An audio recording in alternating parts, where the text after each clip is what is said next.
And welcome to episode number 34 of The Pitcher or the Hitter, the podcast by the M Saber Dynasty League for the M Saber Dynasty League. I am Cam. I'm Sahil. And Kyle Freeland is no longer on a roster.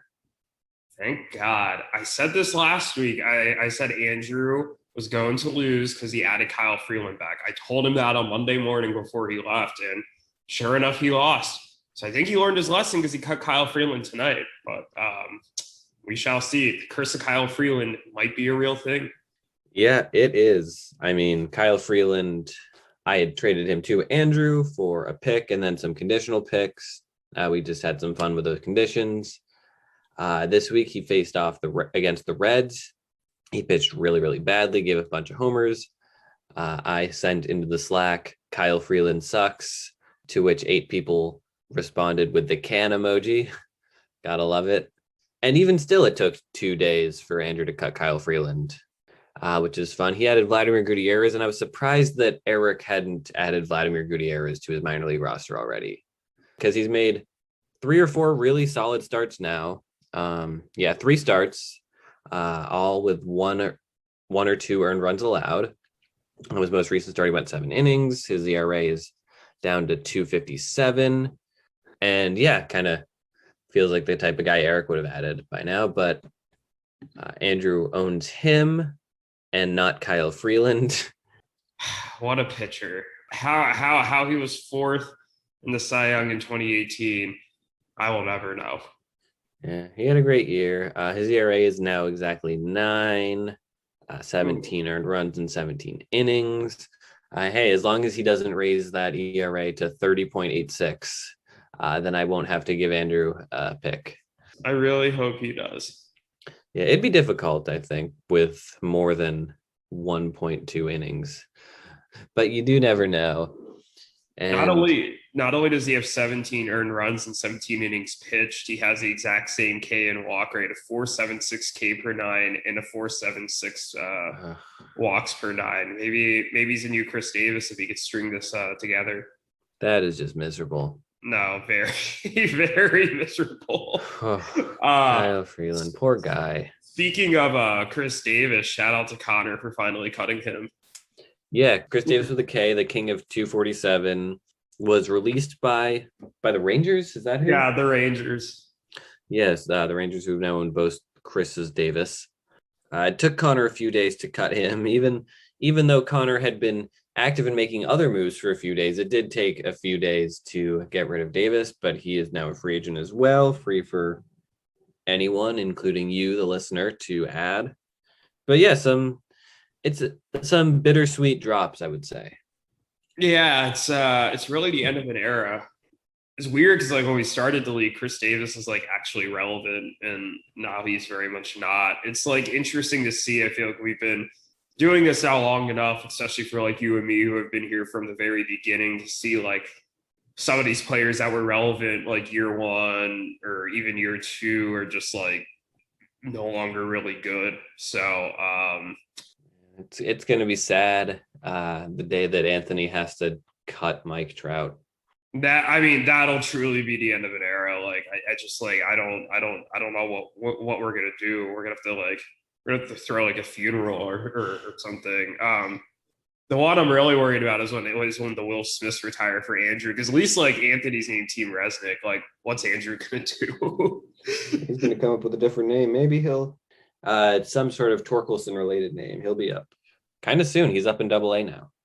Yeah, I told him he and I went through team names related to his players a few days ago, and I was you could be hailed to the victor for Victor Robles. Ooh, and he was he was not a fan. I was damn, man. I was this is actually a pretty solid name. If I owned Victor Robles and I needed a team name, that would probably be my new team name. Funny enough, I drafted Victor Robles. He is long gone from the Yellow Champs, but he was a one-time. He was with the Yellow Champs before they were the Yellow Champs. I think I was Giovanni as a Wonderland at that point. When did you get rid of Robles? He was one of the very first trades I made. If in fact it might have been the very first trade that I made. Let me double check this. I traded him to Connor. Yep, the first ever trade I made. and a second ever trade in the league. Giovanni is a Wonderland has agreed to trade Victor Robles and Reynaldo Lopez to Yoan Moncada for Madison Bumgarner and Yuri's Familia. Oh, that's a lose-lose, it feels like, in hindsight. Well, I ended up dealing Bumgarner before last season to get Aaron Nola. So I feel pretty all right with that. Also, Bumgarner like was pretty solid for like the year and a half he like actually started for me. He was on the IL when I traded for him. If you remember the dirt bike accident he had, and like he's being drafted as like a top like 5 starter that year before like that happened, and then like I think whatever happened in that accident just kind of accelerated his decline, unfortunately. But yeah, that is too bad. But speaking of trades that you've made, you made a trade this week. But before we go into that, we have a little bit of a fun fact about a trade from last week that we didn't quite get to. What was that? Emerson Hancock was traded from Eric's team to Alex and Zach's team. And that was the first round pick traded away. Funnily enough, that was Alex and Zach's original pick, but Eric owned their pick from the Royce Lewis deal. So yeah, we've had a couple 3rd round picks leave teams. Daniel Cabrera, as well as Kay Cavalli, who shout out to Zane for thinking he still owned Kay Cavalli, even though he traded him away like 3 months ago. Yeah, he shopped a player he didn't own. Yeah, I love it. Sometimes it just happens. You just have to roll with it. But yeah, so far it's Emerson Hancock, Kay Cavalli, and Daniel Cabrera are the only 3 players from our 2021 prospect draft who are no longer under the teams that drafted them. Are you surprised that there's only 3 players that have left your team? I am surprised that it's that low, and maybe it's just because it's still early in the following season and we maybe normally don't get that many trades of those guys this early on. People are trying to stick with them and see how they do and certainly not cut them. But it does feel a little bit surprising. Yeah, I feel like usually by this point, like more of the 3rd round picks have just been like outright cut than like actually being held on to. Although like I think, I feel like maybe that number should be like 4 or 5.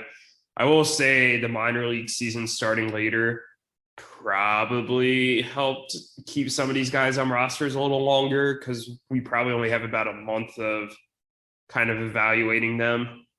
So we'll see. I mean, Daniel Cabrera was the only one who's been outright cut, and he was cut like very shortly after the draft. So we'll see if any more get cut kind of in the coming days. But yeah, to my knowledge, I don't think anybody else has been cut. And interestingly enough, we always joke about, how many prospect or how quickly am I going to trade away prospects? I have not traded away any of the prospects I drafted, and I drafted 7.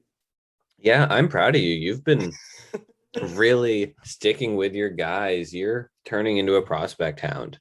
Yeah, I kind of needed to. It was time to rebuild the farm. I'm bummed that Pete Crow Armstrong's out for the year. Maybe Robert Hassel should have been the pick there, but he was like raking before he got hurt. And I have a couple of those other prospects who are doing pretty solid in the minors so far. So cannot complain. You certainly cannot. But the trade that you did make. Yeah. Long transition here. Yeah. Yeah, that's us. Long tangents. Yeah. But you sent 3rd baseman JD Davis to Bo with the Flow in exchange for Zach Eflin. You had talked about needing a starter, and you got one who's been off to a really great start this year. Yeah, I'll admit that in the past I haven't been the biggest Eflin fan. I was a little skeptical that he was going to keep up what he did in 2020 this year, just because like his strikeout rate jumped significantly. And while his strikeout rate hasn't necessarily kept up with the 2020 numbers, he had a 10.68 K per 9 in 2020. Still a very solid 9.12 this year. But there are 2 things in particular I really like about Eflin. Number one, he pitches deep into games. There's only been once this year where he has not gone 6 innings. So in an era where we're kind of starved for quality starts, it's very valuable to have a guy like that is going to throw 6 innings every time out and approach, if not hit, 200 innings. And the second thing I'll say about him is he this year has not been walking a lot of guys. When I traded for him, he had the lowest walk rate of any qualified starter. Now he is third with DeGrom and Cole at 1 and 2. So he's in pretty good company there, I would say. And I mean, his performance speaks for itself. He has a 3.89 ERA this year, but a 3.11 FIP, 3.48 xERA, 3.21 xFIP. So I think that I don't necessarily think he's going to be a low 3s ERA starter. I think he's going to be more close to that xERA, like a 3.48, like a 3.48, 3.5 ERA.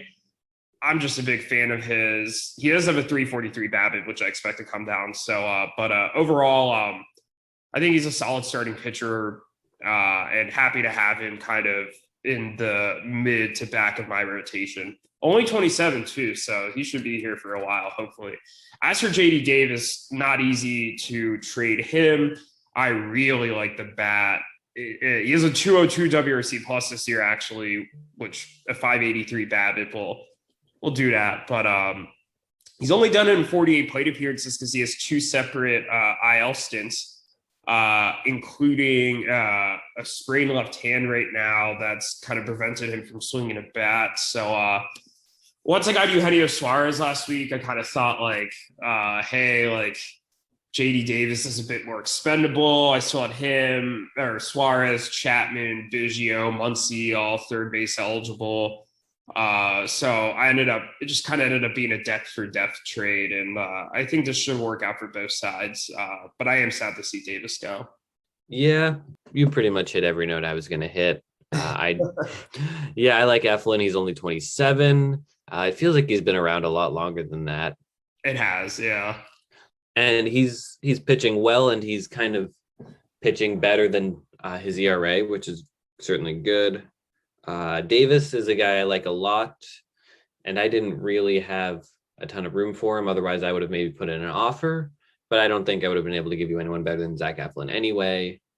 And I think you did. I think it's a solid win-win deal. I think so too.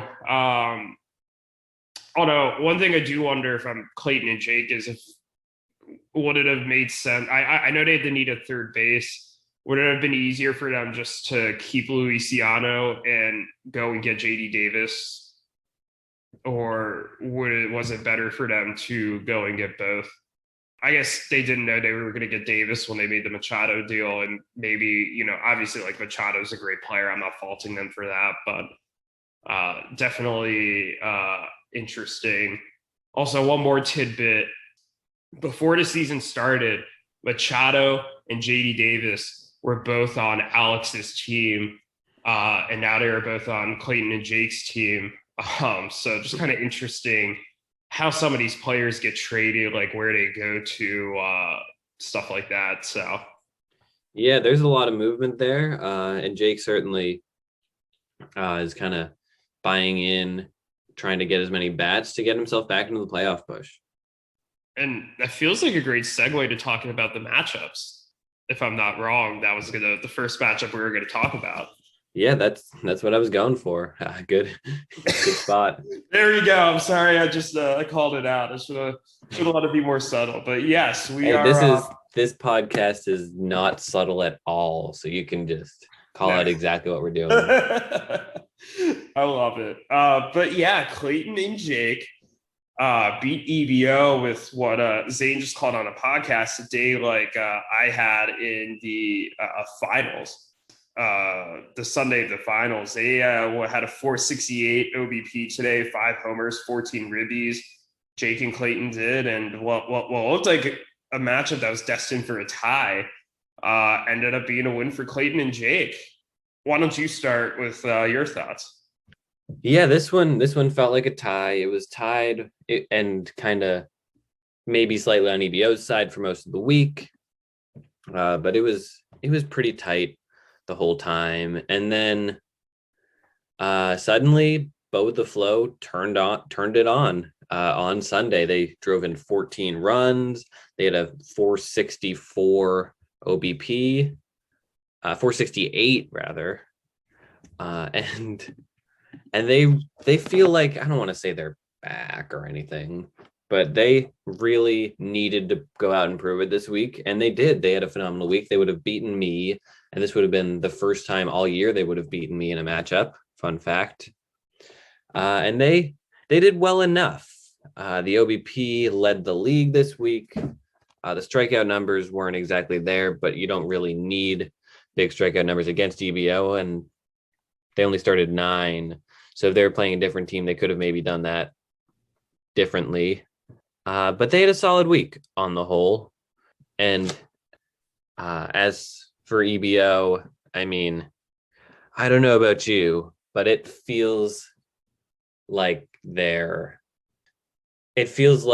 a switch flipped a little bit this week. And now they're kind of on the other side of the fence. They're now going to be 2-4-4.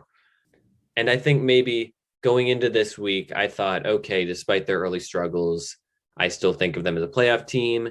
And this is the week where the switch flipped in my mind, and I'm like, okay, I don't think they're a playoff team anymore. They had a 4.20 ERA. The whip was fine. And I mean, they barely won saves. They were tied in saves until the very last out of the very last game. And they're still not getting very many holds. And I mean, the hitting's just not cutting it. They did have a better hitting week than they have a lot of the time, but 10 doubles and a 323 on base just isn't good enough. And I think on the whole, this team just is not good enough. No, and I think it's funny because, I mean, we were talking about this off the air, but I feel like you and I both reached the same conclusion separately without talking about it. And I am a bit concerned. And, I think we thought, hey, the offense is going to pick it back up. Like, they're going to be fine. Like, the pitching's been all right. I mean, you saw with them the pitching this week. I mean, they didn't even win ERA and whip. And I think part of that was the starting pitchers they chose. I mean, Snell didn't have a good week, and Rich Hill's been great. I mean, I don't think anybody expected the Oriole. Austin Wins, our number 9 hitter, backup catcher who started the season in AAA, hit a grand slam off of him. So I don't think anybody saw that coming.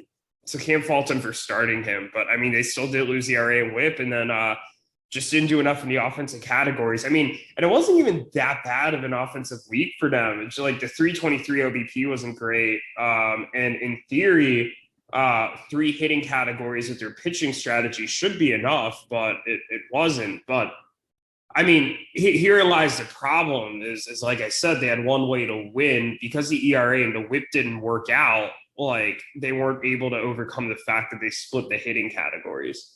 And they got to make some changes. And what really worries me is I feel like a year or two ago, we talked about, like, EBO kind of has a bit of an older team.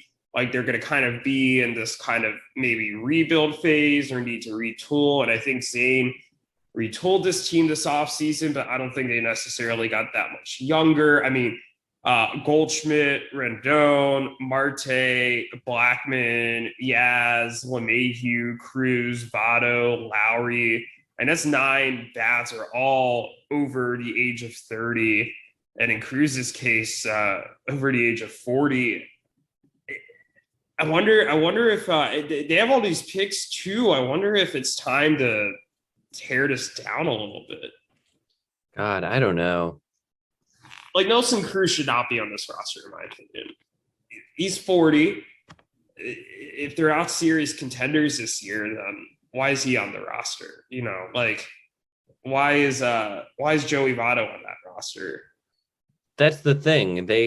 It'd be difficult to tear this team down. I mean, Votto's a guy, he'd be a good choice to trade because he's having a solid year and he's hitting the ball well. Yeah, same with Nelson Cruz. But I don't know if they're that far off from being a contender that it's not like they're in Alex's position. It's not like they're in Yuki's position. I don't think that trading away their old bats on June 13th is the way to build a sustainable winner here. I think, and as much as I think that they're probably the 7th best team in the league right now, I think the smart thing to do for any 7th best team in the league would be try and become the 6th best team in the league, unless there aren't any anti-tanking measures in place and you love the first overall pick. But yep. And they've built so much around it that I don't think a teardown at the end of week 10 is smart either. And they've had a mildly disappointing season for Mookie Betts, so that's not helpful. And same goes for LeMahieu. But this is the toughest job in the league for any owner Zane has, and I don't know what the right move is. All right, well, let me pose this question to you. Do you think their pitching strategy is working? I do not. Okay, so if that's the case, then they need to fundamentally change that pitching strategy, in which case I don't see how they're able to do that unless A, they really just cash in those prospects and picks, which I think is a bad idea to do. Or number 2, if they tear this down a little bit and try to acquire a couple more starting pitchers. And actually, by a couple, I mean, they need more than a couple, because Blake Snell's not cutting it and Rich Hill is a ticking time bomb. See, I don't know, because I'm not sure that it can't work. I think it can work in theory. Their whip isn't even the best whip in the league. I think they need to be the best in the league in ERA and whip. And meanwhile, I have the best whip in the league. That's fun. They need to be tops in the league in both. They need to be top in the league in a hold. They're currently tied for second. And their hitting needs to be better. And I do think they're a bat away from us saying that it is working, really, and maybe one holds guy away from us thinking it's working. So I think they can still build a winner within these confines.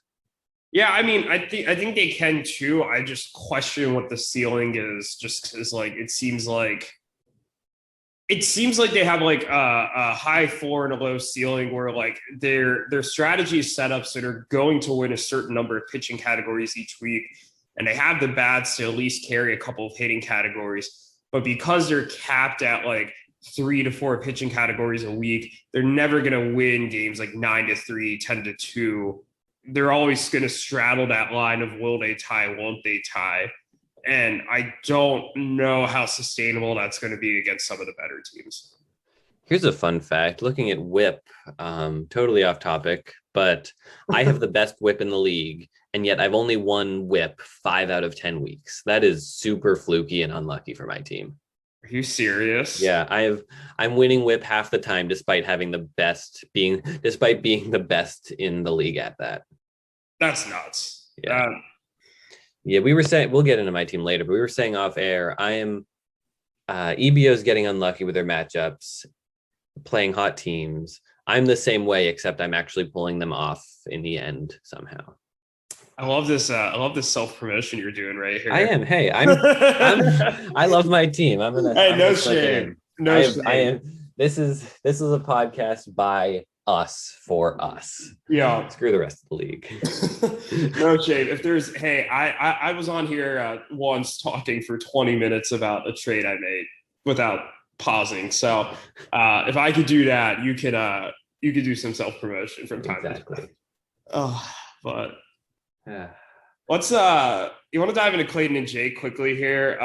I thought if they lost this week, maybe 2-7-1, and I thought that would be it for them, like, because they play you next week, could easily fall to 2-8-1, and it just be a lost season. But now at 3-6-1, I think there's some hope. I don't think they're a playoff team, just because I think they dug themselves into a hole. I think I've been a bit harder on this team than I probably should have been the past couple of weeks, but like I don't know. I think they've bought themselves a couple more weeks of relevancy, but I don't know just how relevant they're going to be. Yeah, I think so. I think this was a must-win matchup, and they did their job. I talked about how they had a great on base. They drove in a lot of runs. The whip was one of the better whips in the league as well. I think they're doing enough. Like you said, they've bought themselves a couple more weeks of relevancy. And I'll pose this question to you. They're 3-6-1. And I want you to answer this question without thinking about it. Will they have a better record at the end of the year than EBO? Wow. I was not expecting that question. That's actually tough. I'm going to say no just because I trust Zane to pull something out. And as skeptical as I am about EBO's like pitching strategy right now, I still don't love Clayton and Jake's pitching. Mhm. So it'll be close. Yeah, I think I'm right there with you. And they're what going to be? They're half a game behind EBO at this point following this week. And I'm torn. I mean, the easy answer would be to say they'll have the same record at the end of the year, but I'm not going to do that. If I had to choose, I'd choose the same answer you did. Well, I will say one thing that gives EBO an advantage too is that they don't have to play me a second time. They only get to play me once this week, and we'll dive into how that scheduling quirk works a bit later. But yeah, I think my money's on EBO. It's interesting for sure. Yeah, definitely interesting. I'm not, necessarily confident in either of these teams, but Yeah, this was truly the big turning point matchup of the week and maybe the biggest turning point matchup of the season so far. oh, I'd say so. Yeah, I don't even think there's one that really compares to it so far. But I think it's a good segue into our next matchup that we're going to talk about. Because while I wouldn't call this a turning point matchup for these teams, there was a lot of playoff implications here between Connor and Anthony. And Connor ended up pulling it out at the end, a very narrow 6-5-1 win. That looked like at different points in the week, it looked like it could go different ways. But Anthony was 6-2-1 going into today with a narrow hold on the 2 seed, and Connor was 6-3. So now they've flipped. So Connor now has a better record at 7-3, and Anthony is now at 6-3-1. What are your thoughts on this matchup, Cam? Yeah, this was a big one. Connor moves his way up to the 3 seed. And Anthony currently is tied for 4th with Eric. And yeah, this was a big one. It felt like an upset for sure. And there were big implications. And I wouldn't say that either team played particularly well. Only 3 quality starts aside. Connor only started 5 pitchers. That's weird. And Anthony did have 52 runs, which was good, but he also had a 329 on base. He had no holds and 1 save. His ERA was 4.20. His whip was in the 1.2s. And Connor was just a tiny bit better. He stole a lot of bases. His ERA was okay. He did get 3 saves. And overall, it doesn't feel like either of these teams have been playing very well in a couple weeks, but they are still number 3 and number 4. And by that logic, it's a big matchup. And I guess looking at some of the guys who had the big impacts, I mean, Yohan Moncada went 3 for 21 with 1 double and no homers. So that hurt. But on the plus side, Eddie Rosario had a 364 on base and 4 RBIs. Pitching wise, Rodon was great. Rodon made 2 amazing starts, and it feels like when Rodon pitches well, Connor wins, and when Rodon pitches poorly, Connor loses. And I mean, he's been pitching really well this year for the most part. And if Rodon, if he had only given up a couple more runs, that would have flipped ERA for Anthony. But looking at Anthony's team, he had a great week from Jazz Chisholm, 6 runs, 6 RBIs, 424 on base. He's so much fun, Jazz Chisholm. God, he is. I mean, and a good week from Miguel Andujar, surprisingly. But the rest of the team, with the exception of Bogarts, was kind of lousy. And Kyle Tucker was good too. But Carlos Santana, 241 on base. Garrett Hampson was really bad. Andrew McCutchen was bad. Pitching wise, Evaldi was bad. Charlie Morton was bad. Dane Dunning was bad. And not a lot to be excited about in this week for Anthony. There's not, with the exception of a couple bats, there's not a lot to hold his head high about. And he really had the chance to win and he didn't. Yeah, I mean, let's do this because this was fun. Let me ask you two questions. The first question, same thing as you did for me, just without thinking. I want you to answer this because you asked me this question a couple weeks ago, and I want to see if you have the same answer as me. Is Connor a playoff team? Yes. Okay. Because Yes. I answered the exact opposite a couple weeks ago, but I think he is now, and not necessarily because of the way his team is performing. Although I think his team's doing fine, but I think it more has to do with some of the teams around him just not doing well, i.e. EBO. I think when we talked about this the last time, I thought EBO would kind of take that 6th seed and Connor wouldn't. But now I think that that's flip-flopped. But question number 2, how concerned are you about Anthony's team now? So just to, I guess, set this question up a little bit. So within my division, so the division he and I are in, he started off 4-1 with a close loss to me being the only loss. Since we've started playing your division, big win over Ruthvik, good win over Andrew, but in the last 3 weeks now has been a tie to EBO, a loss to you, and a loss to Connor. So while he was 6-1 at one point, he's now going to be 6-3-1. What's your concern? I'm certainly concerned, and I think with the exception of this one, I'm not sure any of the results were particularly unexpected.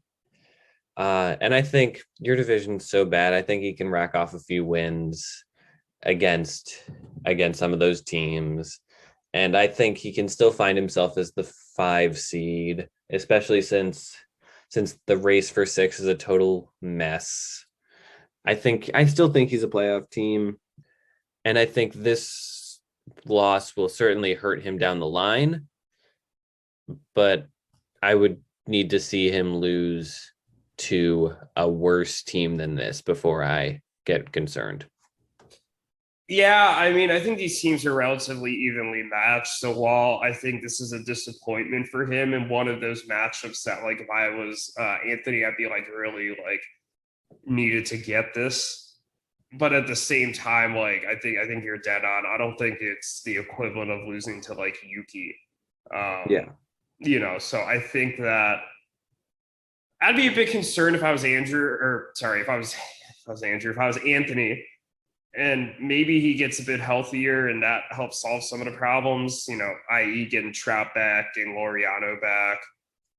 But I mean, I think he's recognized that he needs reinforcements and got Gausman, who actually did not pitch that well today. He only won 4 innings. They only let him throw 64 pitches, but that's not good.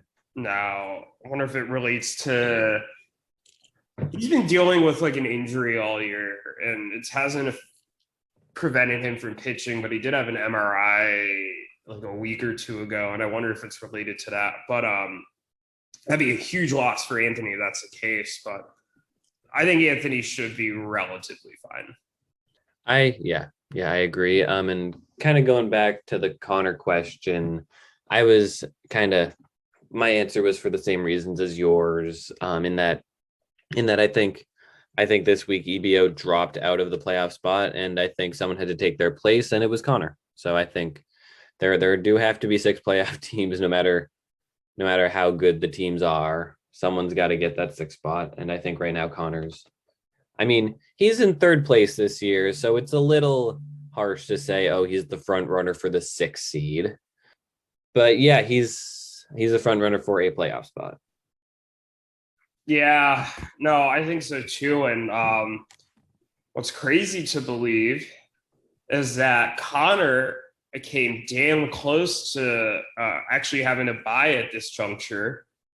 Well, would have been thanks to you, but you ended up pulling it out. You played a very tight matchup against Alex. You won 6-5 to 1. And I mean, at different points today, you were losing, you were tied going into today. I mean, what happened? Why don't you explain this one? So I said going into the week that I wouldn't be terribly surprised to lose to Alex because he matches up very well against me. I tend to I tend to win quality starts and strikeouts most weeks. And so does Alex, and he's been a little better. And he was a little better this week. He won strikeouts by 2, which I would have won had Bueller. I was on pace to win before Bueller kind of stopped striking people out in the 4th inning today. And he did beat me in quality start 7-6. And he actually won. He won 4 of the 6 pitching categories. We both got no holds, so that's kind of a bummer, and it's a little fluky there. So there's kind of some luck going on. He beat me by 1 double. So really, overall, he didn't win in any specific category by a lot. I could have not much would have had to change for me to have beaten him 12-0. Interesting. No, Yeah. it really did not. Holy shit, I did not realize that. Wow. Yeah. So I'm not concerned about my team. I had a good week. And I said earlier, teams have been playing me really well, no matter how well I play against, no matter what opponent. It's going to be a tight matchup down to the wire. And it was really. He used 12 starts. He actually left a Logan Gilbert start on his bench, which would have just reinforced the quality starts and strikeouts win. But I blew him out in runs. I blew him out in RBIs. On base, I was almost 1,000 points higher than him, which never happens. Lindor feels like he's bouncing back a little bit. Vlad Jr., I mean, Vlad Jr. has been the best hitter in the majors this year. And he was better than usual this week. He had maybe his best week of the season. I mean, let's look at this line. 9 for 20, 5 runs, a double, 3 homers. He has homered 3 days in a row.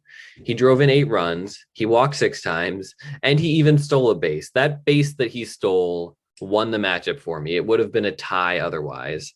And all in all, he had a 577 on base percentage.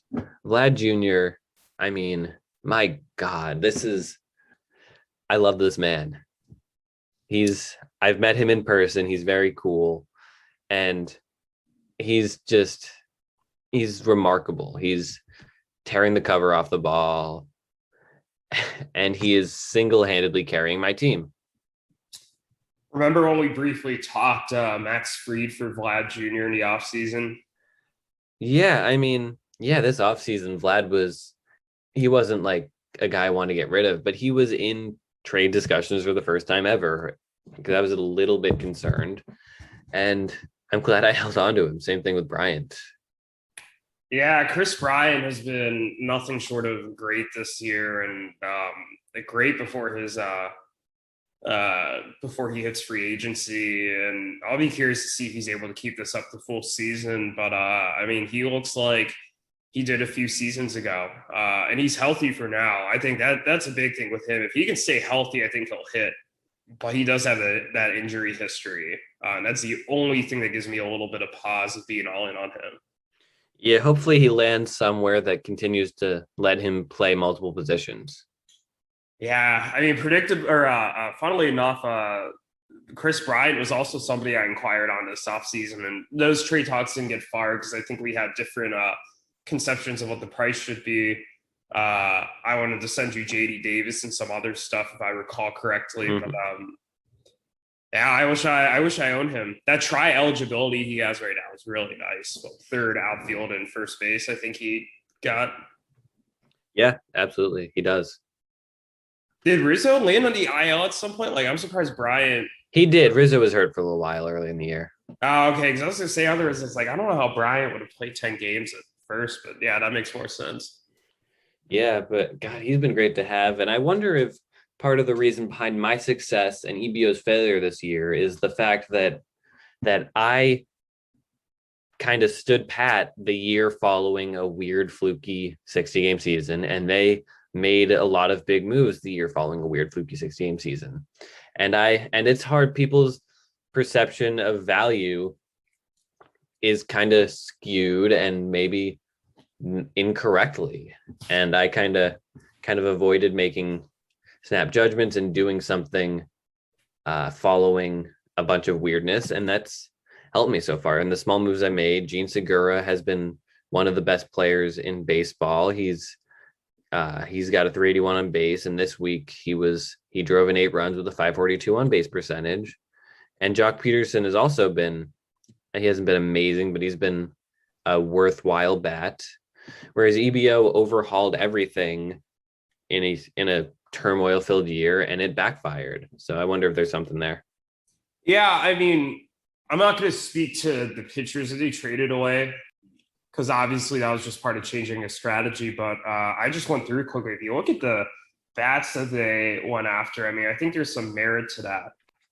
But it'll be interesting. I know that I am really enjoying having Tatis instead of Trevor Story right now. So, but Oh yeah.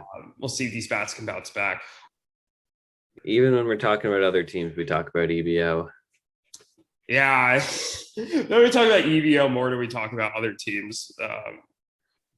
But yeah, that's maybe there is something there. To touch on Alex's team, because they did have a good week, especially in terms of the pitching.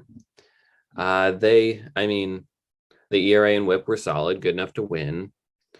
But not many of their specific guys pitched well. Maybe Austin Gomber had a good start, but they got 2 quality starts from Framber Valdez, who was good, and 2 quality starts from Robbie Ray, who struck out 23 batters in 12 1/3 innings. Robbie Ray, I don't know what Robbie Ray has done, but like Robbie Ray is like suddenly like a really good starting pitcher. Yeah, but yeah, those 2 guys mostly carried it. Julio Urias had a quality start, but wasn't amazing. Same with Casey Mize. But yeah, those Valdez and Ray were enough to carry that pitching staff to a near win. I agree, and I mean, I think what really killed them this week was the 279 OBP, and I mean, I say all the time, if you're going to have a low OBP, runners aren't going to get on base. You're not getting runs. You know, the fewer hits you have, the fewer opportunities you have to drive in runs. So I think that was a big part of their offensive struggles this week. I mean, they were close in a bunch of the offensive categories, but still just didn't really work out. But they got to figure out their bullpen as well, because one combined save/hold isn't going to cut it. And they got lucky that you didn't get any holds this week, and they got unlucky that you managed to get one more save. But like even then, like that's a number that should be beatable most weeks, 2 saves. Yeah, it should be. And I think it was just kind of a fluky, unlucky week for both of our bullpens, I guess. Yeah, absolutely.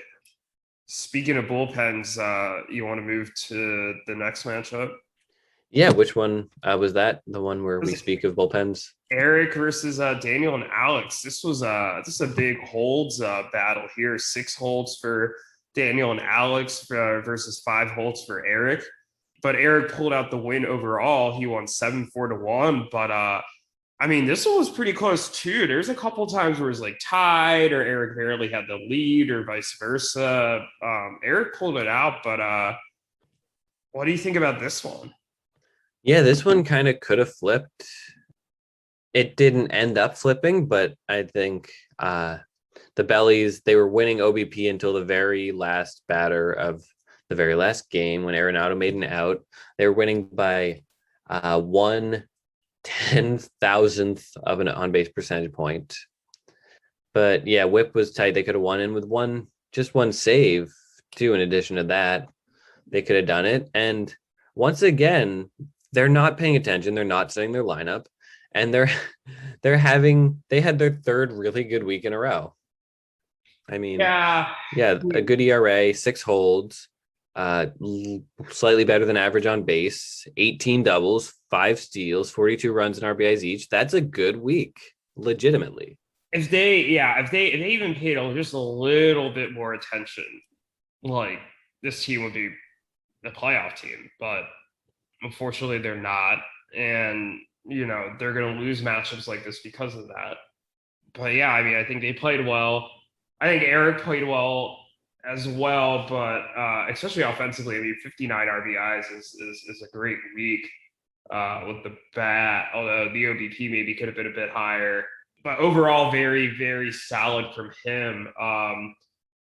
And I know one criticism I have of Eric's team is that he's not really getting the saves and the holds. It almost functionally feels like he's punting both of those categories, which has implications for the ERA and the WHIP as well. Although his starting pitching has been quite good. So good to see that he got 5 holds this week. While he didn't win the category, five's going to beat 90% of the teams each week. But I mean, he was just able to pull this one out. So I don't necessarily have anything like any big takeaways from either of these teams from this week. I still think Eric's a playoff team. I still think Daniel and Alex would be interesting if they were a bit more active. But this is almost just kind of what I predicted. I didn't really predict too much different than this. Yeah, I agree. I would have predicted Eric to win by more than this. But yeah, he had a good week, 88 strikeouts. The ERA could have been better. And I would have maybe liked to see a little bit higher on base, but he was good. And yeah, no real changes in what I think about his team. He's a good team. And he's now tied for that 4 seed with Anthony. Yeah, and they play next week, which we'll dive into a bit. So they will break that tie for the 4 seed very shortly. Anything else here? Or do you want to jump to our next matchup? Let's jump into the next one. And that next matchup we wanted to talk about was Ruthvik versus Yuki. Ruthvik and Nick improved to 5-4-1 with their victory. They won 7-3-2. This one they tied in quality starts with 6 each, which is good. They tied in holds. Yuki also could have easily flipped runs or on base or really ERA too. This one was tight the whole week. Yeah, I think Ruthvik and Nick. I mean, part of their problem right now is like, I mean, you saw the Homer and Ribby numbers. They're bad, 7-27, but they're still rostering Keston Hira. And they still have Conforto, McNeil, Gregorius, and the IL, so they're forced to start guys like Hunter Dozier, who's having an awful season. I feel like they might have picked somebody up who was doing Willie Calhoun, who's like not doing particularly well, like Freddie Galvis, who shouldn't really be trusted all that much. So like, hopefully, if they get a little healthier, that helps. It still baffles me why Ruthvik is so insistent on keeping Kyle Wright that he's just sitting him on his non-prospect and active spot and then burning a roster spot in Keston Hira. I mean, I've talked to him about it. He seems pretty insistent on keeping this arrangement, but that's certainly not helping the offense. I think their pitching's in good shape. Overall, Bieber actually struggled a bit today. Surprisingly, he gave up 5 earned and 10 hits against Seattle. That is surprising. Seattle's not a great hitting team. Yeah, they really are not. It was the first time all season that Bieber's given up more than 3 runs. I mean, he's still in good shape, but I think that Ruthvik and Nick are going to be carried by the pitching for the next few weeks until this offense gets a bit healthier, and that might help them win some games in the regular season. And I think that this is probably outside of the top 3 who I think have kind of separated themselves performance-wise. I think that they're kind of in the top of that next group.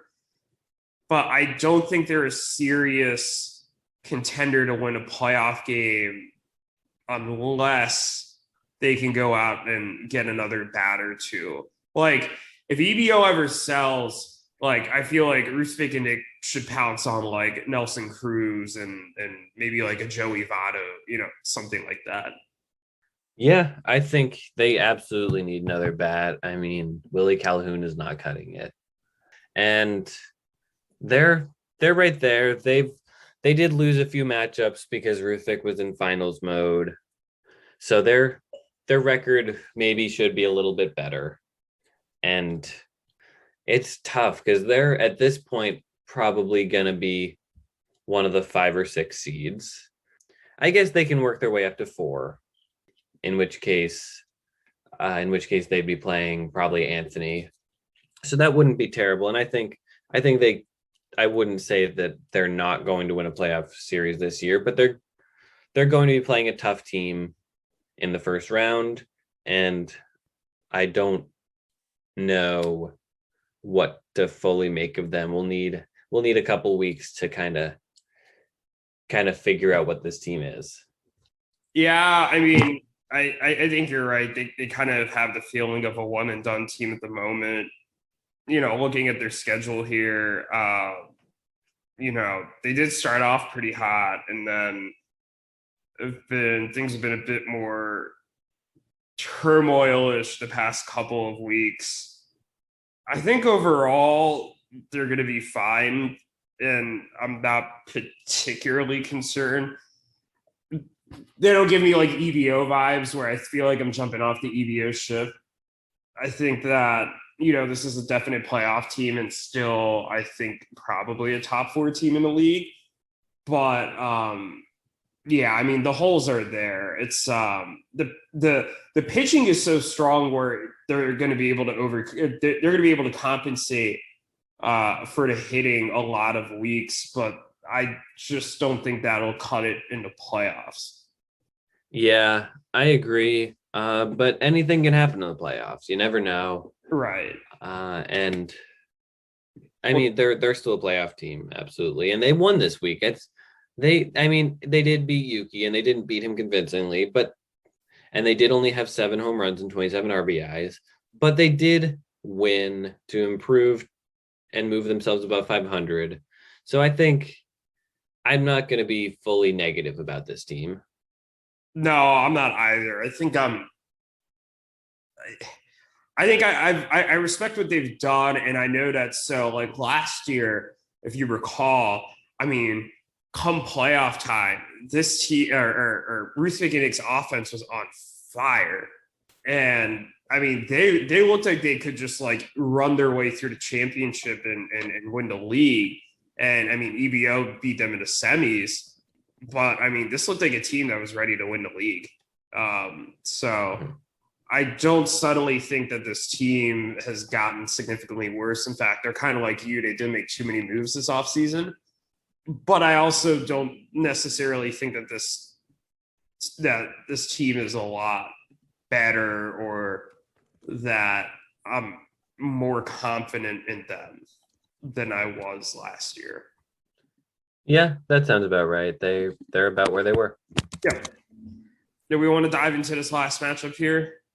Let's do it. This matchup was you versus Andrew, and yeah, you won 11-1. There's not a ton to say other than you crushed him. Andrew had a great steals week, so that's good. But you dominated. You had a great week. You won. You had the best week in the league in 7 out of 12 categories. You would have dominated every other team this week. Why don't you talk about that? Yeah, it's always enjoyable being able to say I would have swept the league. Kind of disappointed that it didn't come against like you or Eric, but hey, a win's a win. I mean, my team was great this week, especially Saturday and Sunday. I think my team combined for like 22 RBIs, which always happens. My team gets hot at the end of the week and it will struggle at the beginning of the week, which is pretty much dead on what happened this week. A couple things I'll point out. Matt Chapman and Kevin Biggio have not been doing well this season, but like Chapman has back-to-back 3-hit games now and is hitting over 300 in June. And Biggio has just, since he's come off the IL, has just been a force to be reckoned with. He already has 2 homers, 2 doubles. I mean, he had the neck injury, and not only does that make it hard to swing a bat, but it saps some of the power. And I think now that they let him sit out a couple of weeks, and I know he had like a hand injury too. He was just kind of banged up overall. I know the Statcast page doesn't look great, and I don't think it ever is for him. But if he could start hitting with a little bit of pop and get that OBP back up, like he's going to be good. So excited to see both of them back. Muncy landing on the IL kind of sucked, but to get those two kind of back and going will really help compensate for his loss. I'll talk about Andrew quickly here. It just a tough week for him, and he was actually holding his own the first couple days and then just fell apart. Kyle Freeland and German Marquez just tanked his ERA. Let's see if I can pull up their exact numbers here. It was, Marquez yesterday gave up 8 earned with 12 hits and 2 walks in 5 innings. So a 14.4 ERA to 2.80 whip. And then on Friday, Kyle Freeland through 4 innings gave up 8 earned, 8 hits, and a walk. So the rest of his pitching staff was actually not bad this week. Just those two kind of tanked him. And interestingly enough for him, after like dominating in like saves and holds last week, I think he combined for 11 of them. He only had 4 combined saves and holds this week. And none of the offensive categories really ended up being particularly close. So just a tough week for him. I mean, he's 4-6. I think he's doing better than anybody thought he would do this year. So good for him. But this really was not a competitive matchup like at all. It was not, and it was probably one of the least competitive matchups we've seen all year. Yeah. But yeah, Andrew's 4-6, and good for him. He's still got the same record as EBO. Yeah, and I will say, nice to see. I feel like I've had weeks where my pitching has been dominant and the hitting's been like solid, but not quite as dominant, or vice versa. I think this is the first week in a while where both were really just clicking. Because I mean, like, I did lead the league in 7 of categories, but like 3 of them were hitting and 4 of them were pitching. So it was like a very even mix. If my team's gonna play like this, like, watch out. Like, I'm 10-0 now. Like, I'm gonna be curious to see who my first loss is gonna be against, because a loss is coming at some point, I'm sure. But crazy enough, now, 2 things I'll point out, because I think this is interesting. If you're combining just my fantasy records since like December in regular seasons, excluding hockey, because like I really have functionally no control over that team, I have 1 regular season loss combined, which would be between the baseball and the basketball league. And that was like a fluky, like, mess up on my part against Jake and his basketball co-owner. And the other fun fact I'll bring up is that I have not lost a head-to-head matchup since 2019. That was the finals against Eric. And way before that was the last time I lost a regular season head-to-head matchup. I only lost 3 of those, I believe, that season. So good for my team. God, yeah, good for your team. You're just kind of rolling in all facets of it.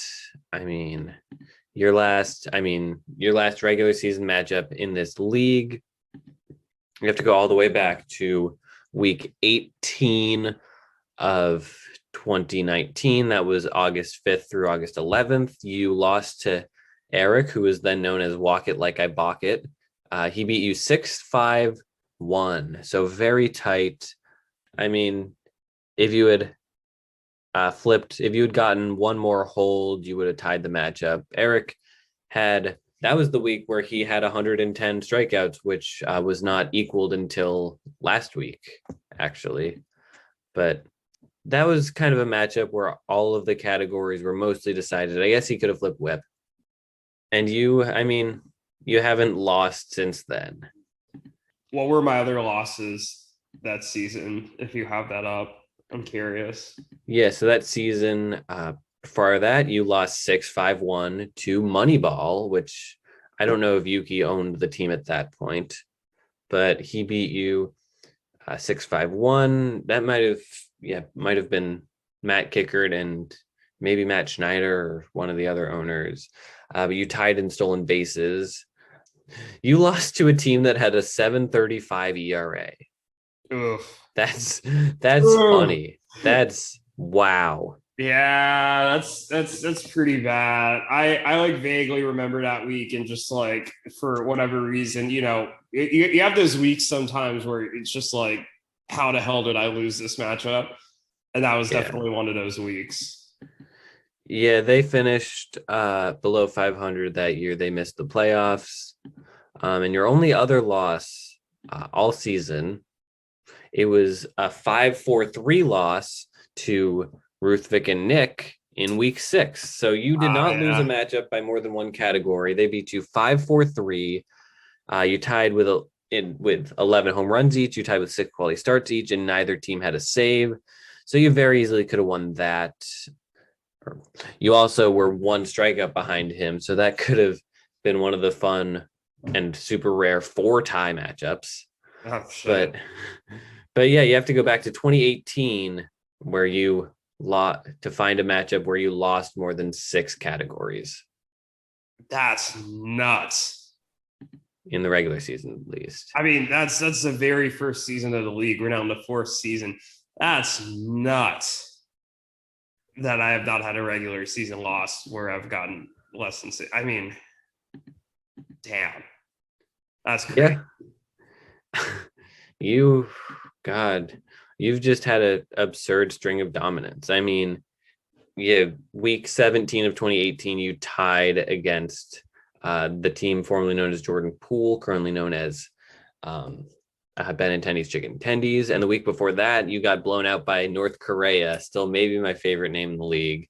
They beat you 7-3-2. So that was, so you have to go back to July 23rd through 29th of 2018 to find a matchup where you were totally outclassed.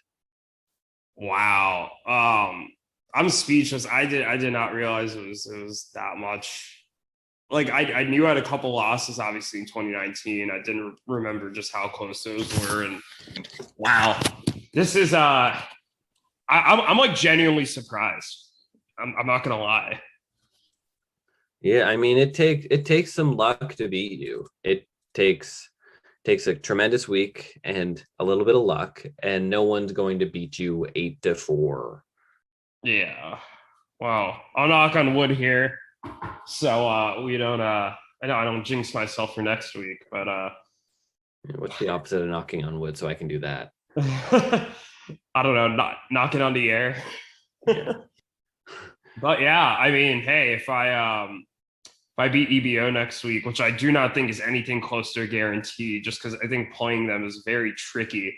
I will beat everybody in the league this year once. So hopefully we'll be talking about me being 11-0 on next week's podcast.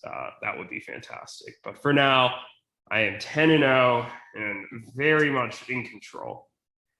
You are. And are we ready to dive into next week's matchups? Yeah, as much as I'd like to talk about how awesome my team is, like for all night, yeah, let's get into next week's matchups. On the topic of EBO and me, we do play next week. That is a rematch of the finals. I did want to give a shout out to that. Had this matchup been played closer to the beginning of the season, I think that would have been our matchup of the week. But with EBO reeling a bit and with my team dominating, it didn't really seem like the matchup worth talking about. So instead, we are going to talk about the matchup between Anthony and Eric. As we mentioned earlier, they are currently tied for the 4th seed and have not played each other yet. So this will break that tie. They are both 6-3-1 going into this matchup. Yeah, this is a huge matchup. Yeah, currently tied for 4. Win will lock that up, and if Connor loses, then the winner of this matchup jumps to 3rd, and if I lose, they could jump as high as a tie for 2nd. There's just so much seeding is going to be decided in this matchup, and especially since they only play once, the winner will have the official tiebreaker over the loser all season, and it's fun. Anthony's team has been just a fun surprise. Eric is just kind of firing on all cylinders, and I'm excited to see who wins. Yeah, I'm excited too. It'll be interesting to see if Anthony can bounce back after a couple tough weeks. And I also feel like Eric's had a tendency this year where he'll have a couple of like really strong weeks where you're just like, oh my God, like who's going to beat him? And then can have like a bit of a letdown week or two. Like I feel like he's been just slightly inconsistent, which I think is a reason he's tied for the 4th seed and say not tied for the 2nd seed. So it'll be interesting to see which one of these teams is able to pull it out. I certainly think, regardless of what happens, it's going to be a very close matchup. I agree. And before we dive into the picks, this week is teams are playing the opponents, which they will only play once this year. There are 21 matchups and 12 teams. So each team will play every team except for one twice, and there's one team that will only play once, which kind of gives a weird advantage to certain teams. And which teams do you think benefit the most from this? I think an easy one to say is EBO because they don't have to play me. Again, that being said, I also kind of like the fact I don't have to play him again because I just think that pitching strategy is not the easiest to go after. I do trust my offense more than theirs, which helps, but like I don't really enjoy playing them. I think that Connor comes out a big loser here because he doesn't get to play Alex and Zach twice. I think you are somewhat of a loser because you don't get to play Clayton and Jake a second time. I mean, although they did win this week. Andrew and Yuki both lose because they don't get to play each other a second time. I think Ruthvik and Nick probably lose a bit because they don't get to play Daniel and Alex a second time. I think Anthony and Eric both win by not having to face each other a second time. Although I think the loser of that matchup is going to be a bit frustrated that they won't get an opportunity to even out that tiebreaker. Yeah, I think the biggest winner is the winner of Team Resnick versus the Stand Stranglers, our matchup to watch. Yeah. Just because, yeah, they'll have the tiebreaker and they won't have to face the other team a second time. And yeah, Ruthvik's a loser in that regard. And I feel like it does hurt me as well. Connor might be the biggest loser here, though, because the chicken tendies are going to be selling pieces throughout the year. So they'll probably be even worse by, say, week 22 than they would be now. And Connor will probably, they could use a second game against that team. Absolutely. Just in order to, like we said, they're probably going to be fighting for a playoff spot. It could come down to the wire, and one more matchup against the Tendies could be huge for them. Absolutely. No, I think you hit the nail on the head there. Definitely some tough luck for Connor, but maybe he'll play well enough down the stretch to still secure a playoff spot, even without that. I hope so. Yeah, I think we all do. We dealt him a tough hand in the draft. He deserves some goodness in this league. Hey, not as tough a hand as AJ dealt himself. That is true. That is true. If you're listening to this, Andrew, for like the millionth time, we're sorry you inherited such a bad situation. But as Connor proves, there is hope at the end of the tunnel. There is. And yeah, how did we do last week picking? Oh, that is a great question. All right, so here is how we did last week. I correctly predicted myself to win. I correctly predicted that you would win. I incorrectly predicted that EBO would win, correctly predicted a Ruthvik and Nick win, correctly predicted an Eric win, and I picked a tie for the first time all season. I picked Anthony and Connor to tie, which they did not do. Connor pulled it out. So I was 4-2. No, you get a tie for incorrectly picking the tie. Oh, I do. All You're right, 4-1-1. 4-1-1. Great.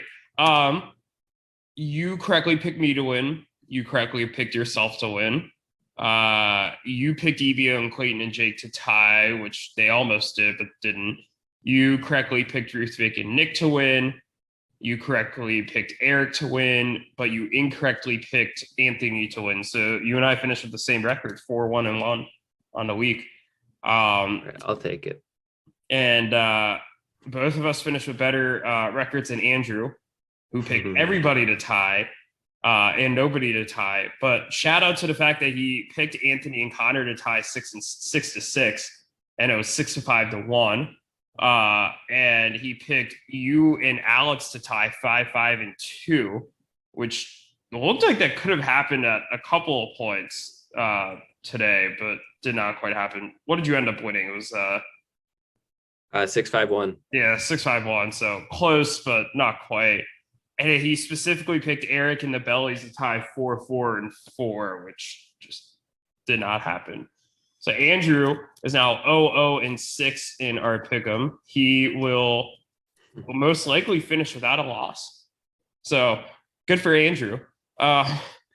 We missed having you on this week, but actually, let me add up our totals. So I am now 39, 14, and 7. And you are 32, 15, and 13.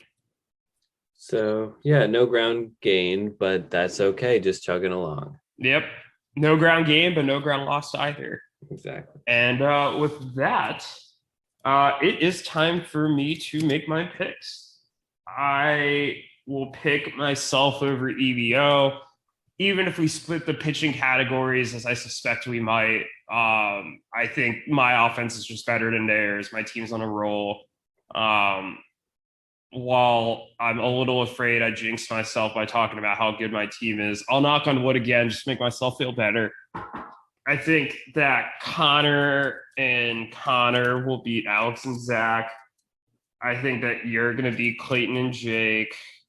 I think, oh man, we got Andrew versus Yuki here.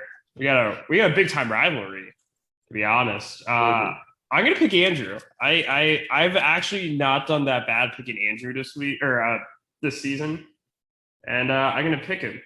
I'll pick Ruthvik and Nick to beat Daniel and Alex, and I'm gonna pick Eric to beat Anthony just because I think Eric's playing very well right now, and I think he has just the better team overall, especially with Trout and Laureano out for Anthony. So those are my picks. What are your picks? All right. I am going to pick myself to beat Bo the Flow, but I am a little bit worried about it. I think Connor's going to beat. No, you know what? I'm going to pick that one as my tie. Connor is going to tie Alex and Zach. Ooh, okay. Alex and Zach played me really well, and I'm worried about them. I think you're going to beat EBO. I think Yuki will beat Andrew. Okay. Try and gain some ground there. I think Ruthvik and Nick will beat the Bellies, and I agree. I think Eric is playing too well for Anthony. He's going to win. Interesting. I actually was thinking about picking Alex to beat Connor and Connor in my upset win of the week, but just couldn't pull the trigger. Although now I'm kind of regretting not picking them, but I'm going to stick with my original pick here. The Andrew to Yuki Bowl or versus Yuki Bowl is going to be an interesting one to watch for sure, though. That it's I'm sure there's going to be a lot of smack talk in the chat, and I'm looking forward to that. Yeah. Oh man, true rivalry. I can't wait to hear what they have to say. Absolutely. Man, I think that just about does it. Anything else? Anything else you want to mention before we sign off here? I have nothing else. Gonna be a fun week. And yeah, next week we will be 11 weeks in. We'll have all played everyone, so we'll do our first power rankings of the year. It's gonna be fun. Yeah, I'm very much looking forward to the power rankings. And I feel like I don't know about you, but I feel like every like week now, my power rankings are very much changing in my head. I'll be curious to see what they look like after next week. And I think there are a couple big matchups next week to the point where I think there could be some pretty decent sized changes. Depending on how some of these matchups turn out. So I'm excited. Yeah, me too. I mean, yeah, we kind of talked through a little bit today what we were thinking some teams were at, but yeah, a whole lot can change this coming week, and I can't wait to kind of break it down with you. All right. Well, until next week. All right, take care, everyone.